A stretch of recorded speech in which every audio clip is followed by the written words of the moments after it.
Saudara diberkati, amin. Mari berikan tepuk tangan yang meriah kepada kita. Iya, luar biasa bagaimana Pak Pinem diberkati Tuhan.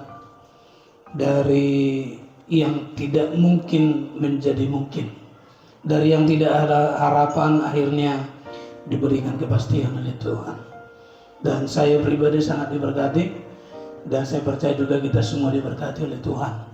Ketika kita sungguh-sungguh mencari Tuhan, mengutamakan Tuhan, maka yang lainnya akan ditambahkan oleh Tuhan. Iya, baiklah, kita sudah diberkati dengan kesaksian Pak Pinem.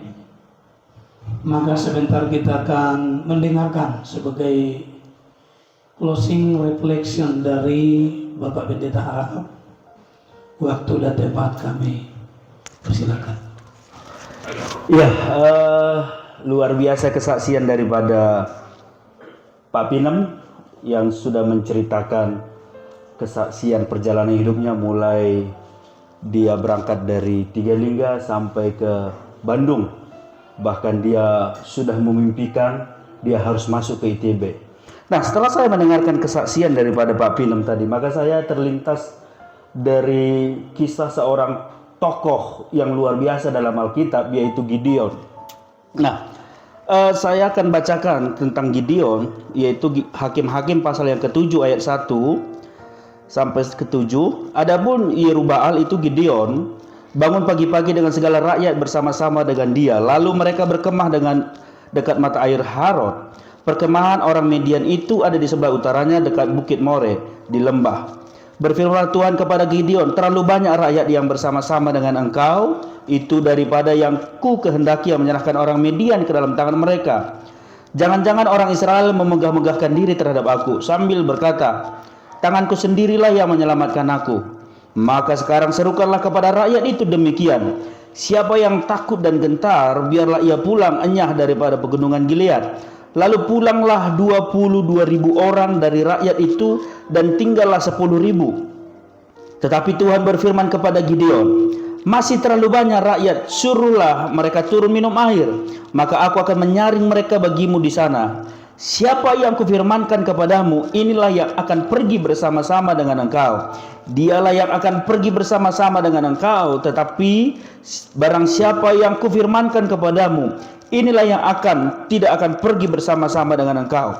Dialah yang tidak akan pergi. Lalu Gideon menyuruh rakyat itu turun minum air, dan berfirmanlah Tuhan kepadanya, barang siapa yang menghirup air dengan lidahnya seperti anjing menjilat, haruslah kau kumpulkan tersendiri. Demikianlah juga semua orang yang berlutut untuk minum.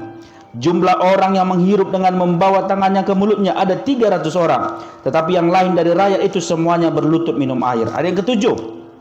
Lalu berfirmanlah Tuhan kepada Gideon, dengan ke-300 orang yang menghirup itu akan kuselamatkan kamu. Aku akan menyerahkan orang Midian ke dalam tanganmu. Tetapi yang lain dari rakyat itu semuanya boleh pergi masing-masing ke tempat kediamannya.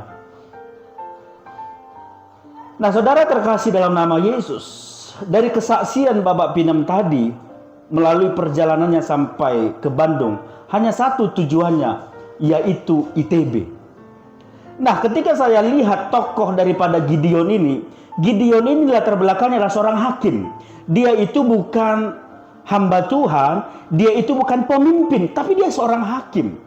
Tapi pada waktu itu bangsa Israel sudah ditindas oleh suku Midian. Jadi ketika orang Israel panen, suku Midian sering sekali menjajah bangsa Israel. Sehingga bangsa Israel sudah sangat-sangat miskin sekali. Sehingga Tuhan harus menyelamatkan bangsa Israel. Siapa yang akan menyelamatkan ini? Maka Tuhan harus menjumpai seseorang, yaitu Gideon. Nah, ketika Tuhan ngomong kepada Gideon, lalu Gideon punya banyak alasan. Tuhan, aku bukan seorang hambamu, aku bukan seorang pemimpin, aku nggak ngerti Tuhan yang begitu-begituan.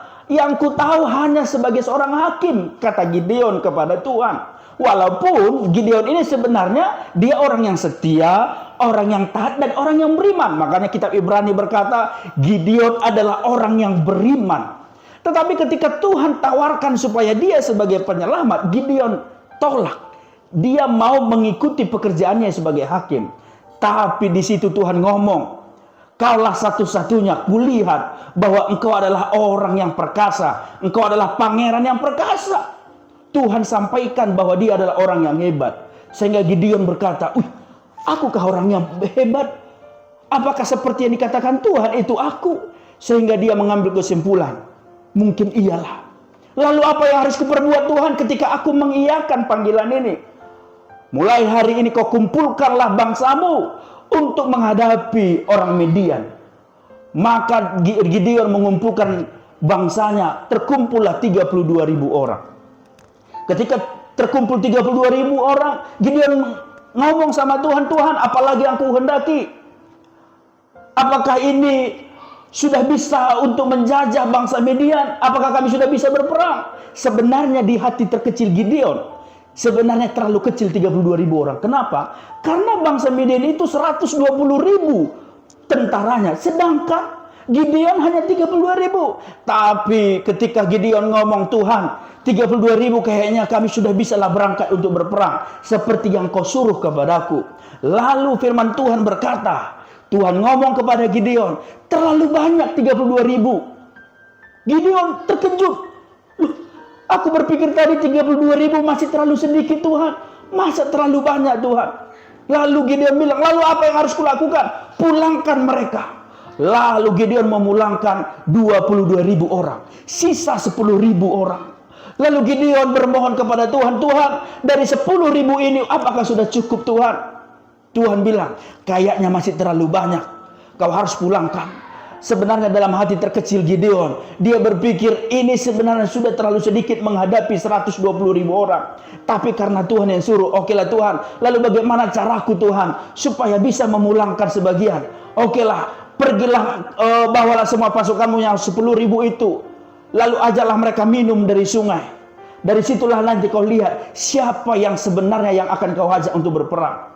Maka Gideon melakukan apa yang diperintahkan Tuhan. Sehingga terjadilah bahwa Gideon hanya memiliki pasukan tentara hanya 300 orang. 9.700 disuruh Tuhan pulang. Lalu ketika tinggal 300 orang, Gideon ngomong, Tuhan, 300 orang ini apakah sudah cukup Tuhan? Oke lah, kalau seperti itu bawalah 300 orang. Sebenarnya dalam hati terkecil, gak mungkinlah ini menang Tuhan. Gak mungkinlah 32.000 orang pun tadinya gak mungkin menang melawan 120.000 orang. Ini kau suruh lagi pulang 22.000 orang. Sisa 10.000 itu pun masih terlalu banyak Tuhan. Sekarang tinggal 300 orang melawan 120.000. Gak mungkin Tuhan. Tapi apa yang tidak mungkin bagi Tuhan, tidak mungkin bagi kita, itu mungkin bagi Tuhan. Sama seperti kesaksian Pak Pinem tadi. Tujuan yang utamanya dia pergi ke Bandung hanya ke ITB. Tapi di tengah perjalanan ada sesuatu hal yang merubah. Tujuannya dia mau belajar. Tujuannya dia mencapai cita-cita. Tapi di tengah perjalanan dia ditangkap. Sehingga dia bisa dipakai Tuhan. Seandainya tadi dia berpikir, ini aja yang paling utama Tuhan. Kayaknya belajar. Bisa aku masuk ITB. Padahal Tuhan punya rencana lain. Harus lakukan dulu. Cari dulu kebenaran. Maka kau bisa masuk ITB. Gideon juga. Gideon berpikir 32.000 orang kayaknya bisa menang Tuhan. Tuhan bilang enggak. Dengan 300 orang. Engkau juga bisa pasti menang. Kenapa? Karena Tuhan berkata, bukan kau yang berperang. Tapi aku yang berperang untuk kamu. Nah, saya mengambil satu kesimpulan seperti ini Bapak Ibu Saudara terkasih dalam nama Yesus. Ketika kita mencari atau mengutamakan Tuhan, percayalah bahwa Tuhan itu lebih dahulu memikirkan apa yang terbaik bagi kita. Oleh karena itu jangan pernah takut kita dengan kehidupan ini. Jangan pernah kita khawatir karena Tuhan terlalu baik untuk kita. Banyak orang hari-hari ini terlalu berambisi untuk mencari sesuatu hal. Banyak orang terlalu kepingin kaya. Saya mengambil satu kutipan kalimat seperti ini. Orang tidak bisa dikatakan kaya kalau dia hanya bisa membeli isi dunia. Tapi orang bisa dikatakan kaya kalau dunia tidak bisa membeli dirinya. Hari-hari ini banyak dunia membeli dirinya. Waktunya, kesempatannya. Mari kita belajar dari Gideon. Hanya 300 orang dia mengalami kemenangan dari bangsa Midian. Satu kalimat saya dorong kepada kita. Tuhan itu baik dan Dia selalu mengerti setiap apa yang terbaik untuk kita. Oleh karena itu jangan pernah putus asa, jangan pernah kita gampang kecewa, karena Dia selalu menyediakan yang terbaik bagi kita. Puji Tuhan, Tuhan Yesus memberkati. Shalom.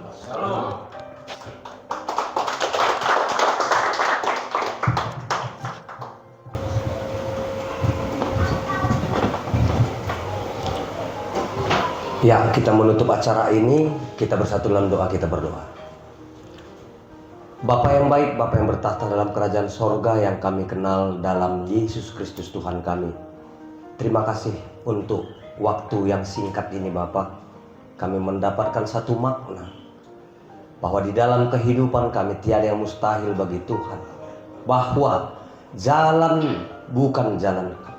Jalan Tuhan itu tidak serupa dengan jalan manusia. Dan kami aminkan itu Bapa.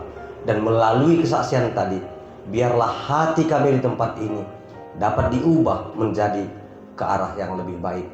Sebentar Bapak, kami akan sharing atau berbincang-bincang tentang kedepannya komunitas kami ini. Kiranya Tuhan yang senantiasa mengajari hati kami pribadi lepas pribadi, supaya komunitas ini semakin bisa mengangkat nama Tuhan, terpuji nama Tuhan dari komunitas ini. Dan ini yang kami harapkan. Dan untuk menarik jiwa-jiwa yang sudah banyak terhilang dari kehidupan Tuhan, terkhusus di Tiga Lingga ini Bapak, kami minta pertolongan Tuhan. Tiada kuat, tiada hebat kami. Kami hanya manusia lemah yang tidak luput dari kesalahan dan dosa. Tapi kami yakin, bila kami memikirkan hal-hal yang baik dan itu seturut dengan kehendak Tuhan, Tuhan pasti bantu kami di dalam kehidupan kami. Biarlah ini mengalir Bapak apa adanya, seturut dengan kehendak Tuhan di dalam kehidupan kami. Kami datang berdoa dan mengucap syukur. Dalam nama Yesus Kristus kami datang berdoa. Amin. Konsepnya tadi harus tutup. Sepanjang hidupku kau setia. Daripada sayang nanti diterbuang, mending Bapak itu bilang ke sini. Sepanjang